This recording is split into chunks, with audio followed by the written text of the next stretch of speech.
गुप्तोत्तर काल का एक प्रमुख राजवंश जिसका नाम है पुष्यभूति वंश। पुष्यभूति वंश गुप्तोत्तर काल का एक प्रमुख राजवंश था जो उत्तर भारत के पूर्वी हरियाणा पंजाब में स्थित हुआ करता था। इस वंश का संस्थापक पुष्यभूति था।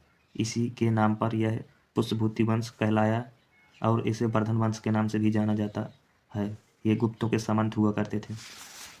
तो गुप्तोत्तर काल के बारे में हम जानते हैं। गुप्तोत्तर काल क्या है? तो ये गुप्तोत्तर काल मतलब गुप्ता साम्राज्य के बाद जो उनकी शक्ति छिन्न भिन्न हो गई थी, गुप्तों का साम्राज्य खत्म हो गया था, तो भारत में बहुत सारे छोटे छोटे वंशों का उदय हुआ। उनमें से पुष्यभूति वंश भी प्रमुख था। गुप्तोत्तर काल के बाद जैसे वाकाटक वंश, मैत्रक वंश, मौखरी वंश, पुष्यभूति वंश, ये उत्तर भारत में इनका उदय हुआ। गौड़ वंश बंगाल में इनका उदय हुआ और दक्षिण में पल्लव चालुक्यों का उदय हुआ। इन्हीं को गुप्तोत्तर काल कहा जाता है, इन्हीं वंशों को। चलो तो अब हम इनके राजधानी और स्थिति के बारे में पता करते हैं। तो इनकी स्थिति, लोकेशन के बारे में पता करते हैं। तो ये इनकी राजधानी थानेश्वर हुआ करती थी और इनकी स्थिति उत्तर पूर्वी हरियाणा पंजाब का एरिया हुआ करता था। ये आप देख सकते हैं मैप में। ये है पुष्यभूति वंश और ये है मौखरी वंश और यहाँ पर गुप्ताओं की राजधानी पाटलिपुत्र हुआ करती थी। और ये असम वाले एरिया हो गया जो कामरूप वंश कहलाता था। और यहाँ जो मालवा का एरिया हो गया, यहाँ मालवा वंश का शासक देवगुप्त शासन किया करता था। और ये मैत्रक वंश हो गया, ये चालुक्य हो गया, ये पल्लव हो गया। यही गुप्तोत्तर भारत के राजवंश थे। अगला पुष्यभूति वंश के इतिहास जानने के स्रोत। तो पुष्यभूति वंश के इतिहास जानने के स्रोत के बारे में जानकारी करें तो जैसे पुष्यभूति वंश के इतिहास जानने के स्रोत में साहित्यिक स्रोत हैं। अरुवाण भट्ट द्वारा रचित पुस्तक हर्षचरित हर्षवर्धन के जीवन पर लिखित एक पुस्तक है। इसकी रचना वाण भट्ट ने की थी। वाण भट्ट की एक और पुस्तक हुआ करती थी जिसका नाम था कदम्बरी नाम की पुस्तक हुआ करती थी। एक उपन्यास हुआ करता था और ये विश्व का पहला उपन्यास कहलाया जो संस्कृत भाषा में लिखा था। और आर मंजू श्री मूलकल्प एक बौद्ध ग्रंथ हुआ करता था। इस ग्रंथ के से हमें गुप्त पुष्यभूति वंश के बारे में जानकारी मिलती है। सम्राट हर्षवर्धन इसी वंश का एक प्रतापी शासक हुआ। यह एक कवि भी हुआ करता था। इनको कविताएं, नाटक लिखना, बहुत सारी बुक लिखी हैं। इनमें से प्रियदर्शिका, रत्नावली, नागानंद इनकी पुस्तक है। एग्जाम में पूछ भी लेता है कि नागानंद किसके द्वारा लिखी गई थी, या रत्नावली किसके द्वारा लिखी गई थी, या प्रियदर्शिका किसके द्वारा लिखी गई थी। इनसे क्वेश्चन बनते आ रहे हैं इन बुकों से। और वाण भट्ट द्वारा लिखित पुस्तक हर्षचरित है और कादम्बरी भी इसके द्वारा लिखित पुस्तक है। तो अगला पुरातात्विक स्रोत हो गए मधुबनी और सोनीपत से कुछ अभिलेख मिले जो पुष्यभूति वंश के बारे में जानकारी देते हैं। बांसखेड़ा अभिलेख से राजवर्धन, हर्षवर्धन, प्रभाकर वर्धन के बारे में जानकारी मिलती है। सोनीपत और नालंदा से प्राप्त मोहरे और सोने के सिक्के जो राजाओं के नाम और वंश क्रम को प्रमाणित करते हैं। अगला आ जाता है विदेशी यात्रियों का वृत्तांत। विदेशी यात्रियों के वृत्तांत में एक ही यात्री आया जो 16 वर्षों तक भारत में रहा। वेनसांग चीनी यात्री जो हर्षवर्धन के शासनकाल में भारत आया और 16 वर्षों तक रहा। अपनी पुस्तक सी यू की में तत्कालीन राजनीतिक, आर्थिक, सामाजिक स्थिति का विस्तार का वर्णन किया। इस पुस्तक से पुष्यभूति वंश के बारे में बहुत सारी जानकारी मिलती है। जैसे कि इस पुस्तक में हेनसांग के अनुसार हर्ष ने स्वयं को राजपुत्र कहा, अपना उपनाम शिलादित्य रखा।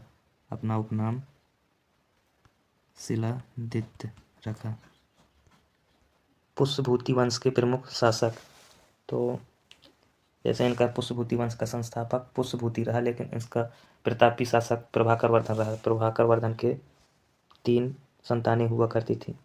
पहले का नाम था राजवर्धन, दूसरा हर्षवर्धन और एक पुत्री हुआ करती थी जिसका नाम था राजश्री। तो ये हर्षवर्धन प्रभाकर वर्धन इस वंश का प्रतापी और प्रतिष्ठा का संस्थापक हुआ करता था। इन्होंने ही पुष्यभूति वंश की शक्ति का विस्तार किया। इनकी बहुत सारी उपाधि हुआ करती। इनकी उपाधि में हूण हरि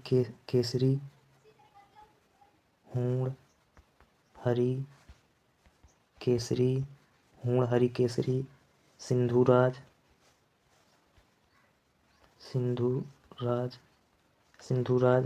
गुर्जर प्रजाकर, ये बहुत सारी उपाधि ली। इन्होंने सुगंधी राज की उपाधि भी धारण की।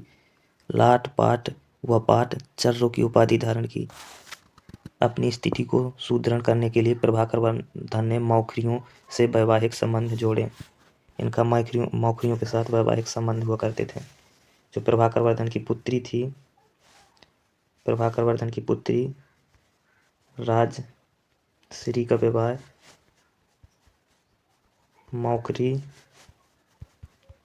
शासक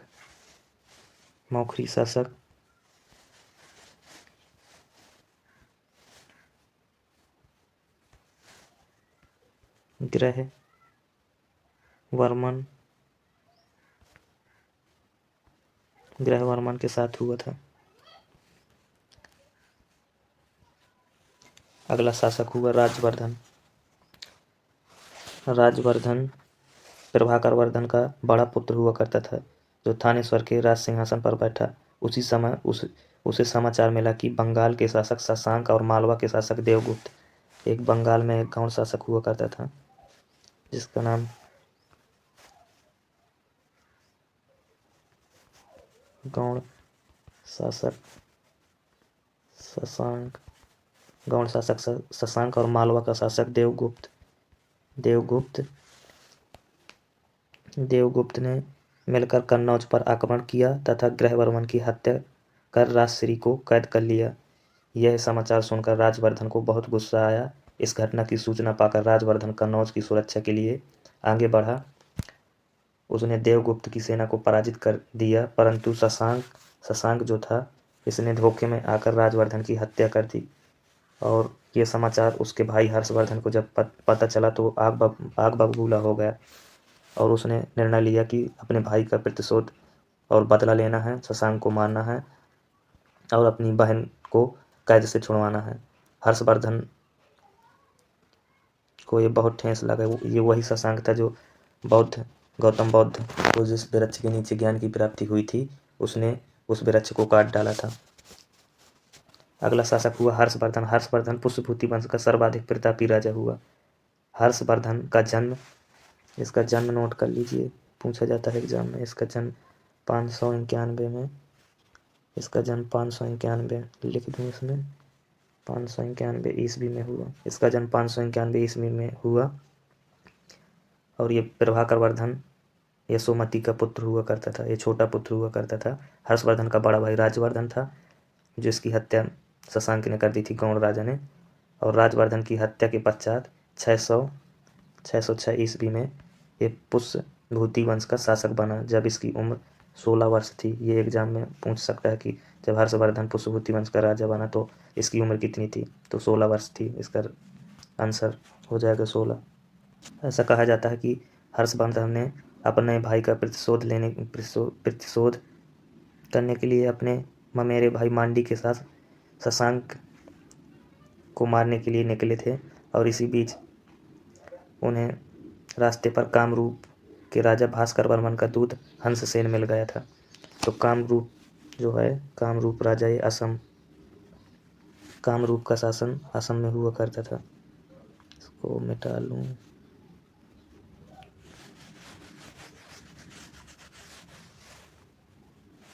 कामरूप का शासन असम में हुआ करता था। असम का पुराना नाम कामरूप ही था। असम का पुराना नाम कामरूप हुआ करता था, जहाँ पर भास्कर वर्मन शासन किया करता था। और उनके साथ भी शशांक का विद्रोह हुआ करता था। वो शशांक के प्रतिद्वंदी हुआ करते थे। अब जैसे ही वो रास्ते में पहुंचते हैं तो उन्हें सूचना मिलती है कि राजश्री कैद से मुक्त होकर विंध्याचल चली गई है। आचार्य दिवाकर मित्र की सहायता से उसने राजश्री को उस समय खोज निकाला जब वह सती होने जा रही थी। हर्ष उसे वापस कन्नौज ले आया। गृहवर्मन की हत्या के पश्चात उसका कोई उत्तराधिकारी नहीं होने पर कन्नौज के मंत्रियों व राजश्री की सहमति से हर्ष कन्नौज का शासक बन जाता है। हर्ष जैसे ही कन्नौज का शासन बनता है तो अपनी राजधानी थानेश्वर से कन्नौज परिवर्तित कर देता है और वहीं से अपना शासन चलाता है।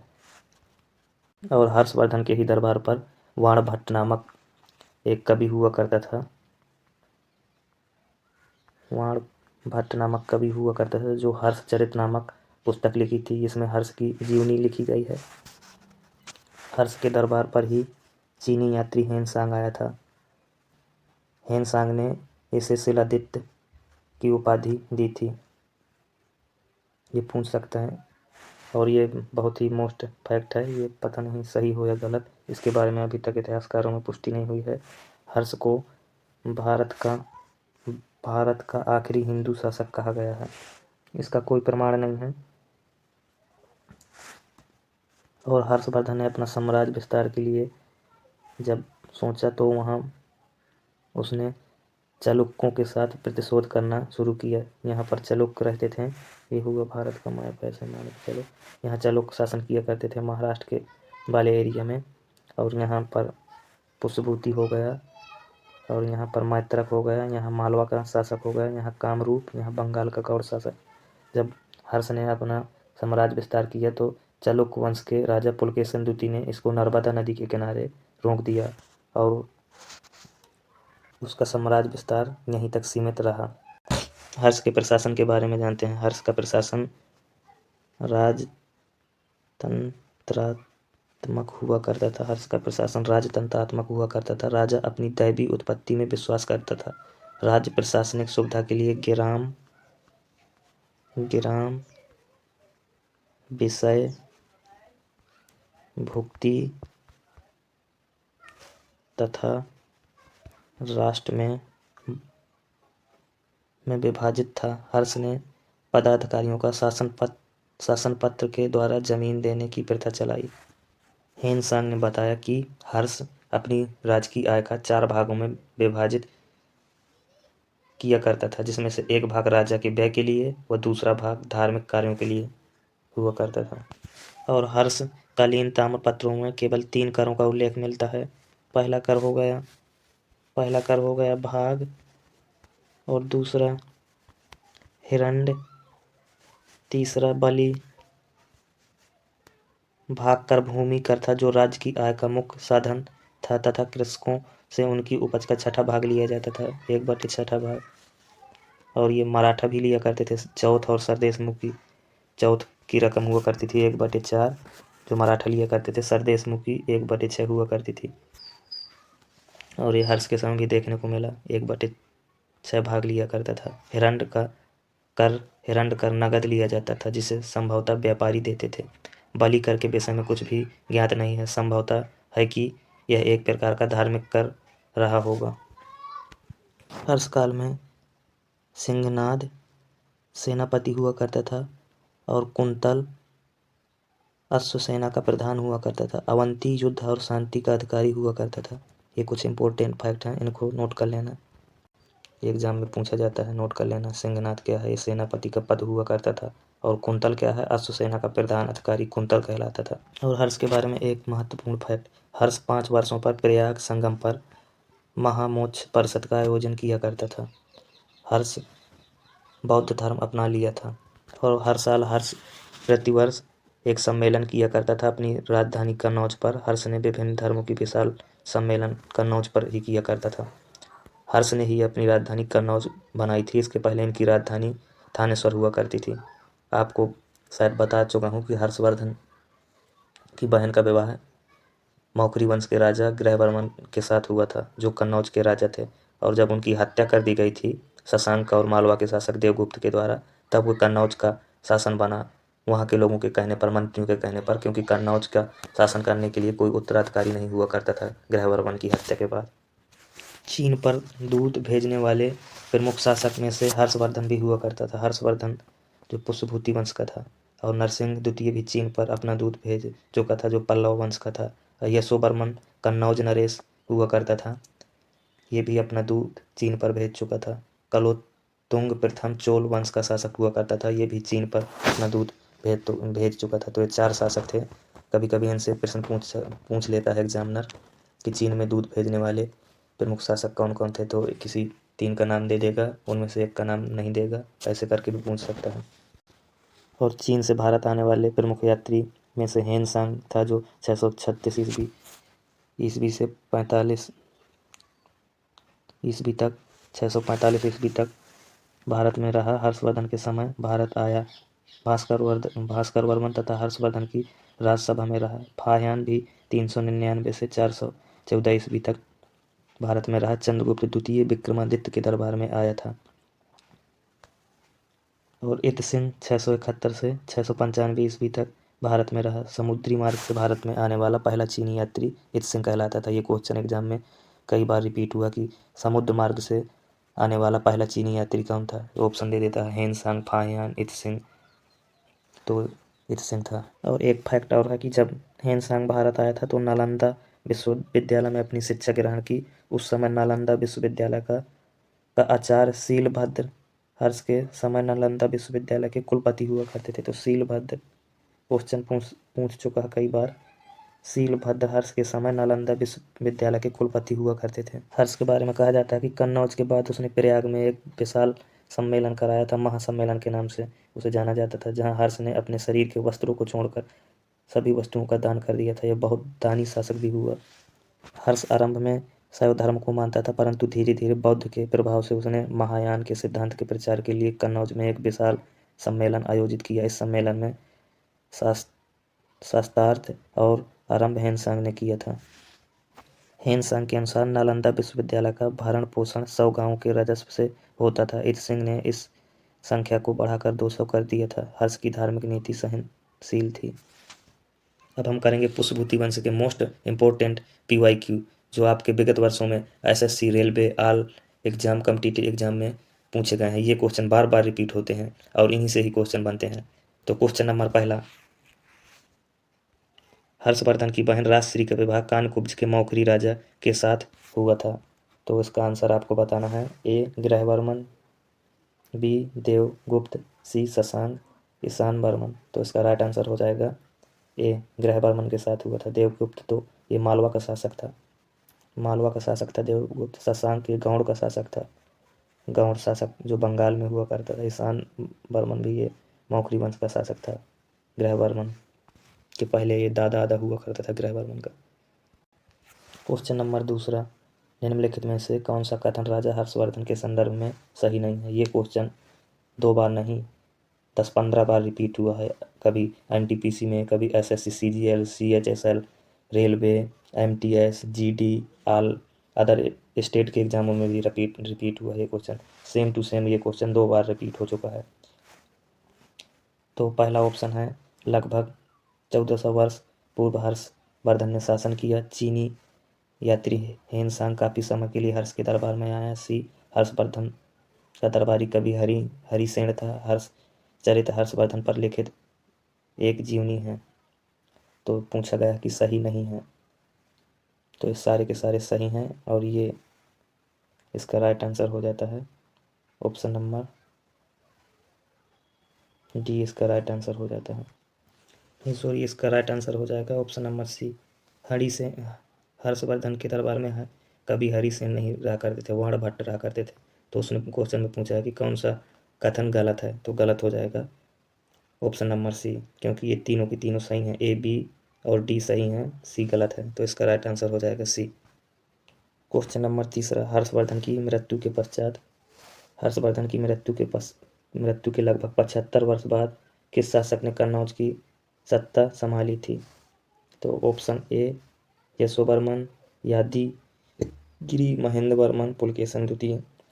तो इसका राइट आंसर हो जाएगा यशोवर्मन। क्वेश्चन नंबर चौथा, क्वेश्चन नंबर फोर्थ, निम्नलिखित में से हर्ष के शासन हर्ष के शासनकाल की अवधि क्या है? ये एनटीपीसी में पूछा गया क्वेश्चन है। 647 से 700 ईस्वी, 570 ईस्वी से 610 ईस्वी, 606 ईस्वी से 647 ईस्वी, डी इनमें से कोई नहीं। तो इसका राइट आंसर हो जाएगा ऑप्शन नंबर सी, 606 ईस्वी से 647 ईस्वी तक हर्ष ने पुष्यभूति वंश में शासन किया है। कभी यही क्वेश्चन बार बार रिपीट होते हैं, आप प्रीवियस ईयर्स के क्वेश्चन किया करें, इनसे ही एनटीपीसी रेलवे में क्वेश्चन बार बार रिपीट होते हैं। एग्जामिनर इन्हीं बुकों से तो क्वेश्चन बनाता है हर बार, अलग से थोड़ा क्वेश्चन ढूंढ के वो बनाता है। एनसीईआरटी से ही हिस्ट्री के क्वेश्चन बनते हैं, जितना गहन अध्ययन करेंगे उतना ही आपके लिए अच्छा होगा। और एग्जामिनर बच्चों को भड़काने के लिए क्वेश्चन की भाषा बदलता है और टफ करता है भाषा, ताकि बच्चा गलती से उसे कंफ्यूज हो जाए और अपना क्वेश्चन गलत कर दे। क्वेश्चन नंबर 5, निम्नलिखित में से कौन सा गौड़ साम्राज्य का प्रसिद्ध शासक था? Option A Kanishka, B Simuka, C Devagupta, Shashanka. तो इसका राइट आंसर बताइए आप। कनिष्क जो था एक कुषाण वंश का शासक हुआ करता था, और सिमुक जो था सातवाहक वंश का एक प्रमुख शासक, देवगुप्त मालवा का शासक हुआ करता था, शशांक एक गौड़ का शासक हुआ करता था जो बंगाल में स्थित है। इसका राइट आंसर डी हो जाएगा। और ये वही शशांक है जिसमें गौतम बुद्ध को जिस पेड़ के नीचे ज्ञान की प्राप्ति हुई थी, बोधि वृक्ष कहलाता था, उस वृक्ष को शशांक ने काट डाला था। एक शशांक हो गया जो क्रिकेट खेलता है, उसका नाम भी शशांक है। आपको कमेंट में बताना है वो किस टीम से आईपीएल मैच खेलता है। क्वेश्चन नंबर 6वां, हर्षवर्धन निम्नलिखित में से किस वंश से संबंधित था? इतना सारा क्वेश्चन है, बच्चे पढ़ के गए होंगे तो इनसे जरूर बना होगा। मौखरी, मैत्रक, गौड़, पुष्यभूति। तो इसका राइट आंसर डी, पुष्यभूति वंश का शासक था। ये बताओ, 2 बार क्वेश्चन आया है एनटीपीसी सीबीटी 1 सीबीटी 2। इसका राइट आंसर डी हो जाएगा पुष्यभूति। इसी को वर्धन वंश के नाम से जाना जाता था। इस राजा के नाम पर ही इसको वर्धन वंश कहा जाता था, क्योंकि ये बहुत ही प्रतापी शासक हुआ था।